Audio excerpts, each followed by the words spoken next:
9:30 ఏళ్ల సంధి కరెంటు పోతే వార్త అయ్యేది. ఆడోళ్ళు బిందెలు పట్టుకొని బయటికి వస్తే పెద్ద బ్రేకింగ్ న్యూస్ అయ్యేది, అంతే కదా. కానీ 2.5 నెలల సంధి ఎట్లున్నదోల్లా, కరెంటు ఎప్పుడు ఉంటుందో ఎప్పుడు పోయి పాడైతుందో అర్థమే అయితలేదు. నీళ్ళ కటకట మళ్ళా చాలైంది. ఎర్ర టెండల మన అక్కలు బిందెలు పట్టుకొని బయటికి వస్తాండ్రు. 10 ఏళ్ల కిందటి నాటి రోజులు మళ్ళా గుర్తొస్తున్నాయి. అగ చూడుండ్రి.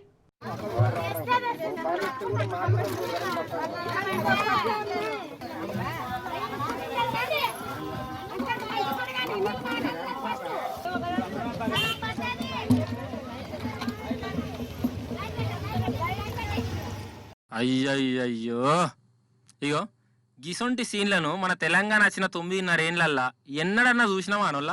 అసలు కనబడ్డాయా? తెలంగాణ వచ్చినాక ఇంటింటికి నల్ల నీళ్లు తీసుకొచ్చిండు మన కేసీఆర్ సార్. మన ఆడపడుచులు బిందెలతో అవస్థ పడద్దని మంచినీళ్ళ కరువు తీసిండు, అవునా కాదా?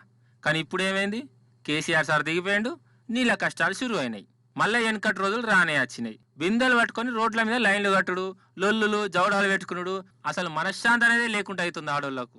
ఇప్పుడు అంతటికి ఇట్లనే నడుస్తుందల్లా. మార్పు అంటే ఇదే కావచ్చు.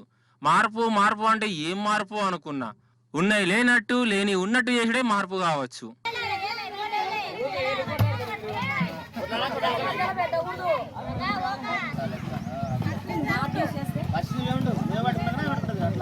మాకు నీళ్ళు కావాలా, మా నీళ్ళ గురించే చాలా తిప్పులు పడుతున్నాం చూడు. మాకు నీళ్ళు ఉండాలి ఫస్ట్. తల్లిపిల్లి ఇంతమంది దండలాడతాం, నీళ్ళు లేవు. మాకు వచ్చిన చుట్టాలకి నీళ్ళు లేవు, తాగేకి నీళ్ళు లేవు. మేము ఏం పాపం చేసినాం, మాకు నీళ్ళే రావు. నీళ్ళు అనేది లేదు, మేము తాగనీకి కానీ దొరకు కొనుక్కొచ్చుకుంటుగానా. మంచి నీళ్ళేంది, సాగు నీళ్ళది గిదే అవస్థ. ఇన్నేళ్ళు అద్దంటే నీళ్లు వాడేటి మన పొలాలకు. ఇగో ఇప్పుడేమో నీళ్లు కనబడితే ఒట్టు, పంటలకు నీళ్లు లేక రైతులు అరిగోస పడుతుర్రు. ఇక కరెంటు గురించి ఎంత తక్కువ మాట్లాడితే అంత మంచిది మహాప్రభు. అసలు ఇన్నేళ్ల సంది మనం ఇన్వర్టర్లు అన్న మాట విన్నామా అన్నుల్లా? ఇన్వర్టర్ల కంపెనీలో దివాలా తీసిరు మన తెలంగాణ వచ్చినాక.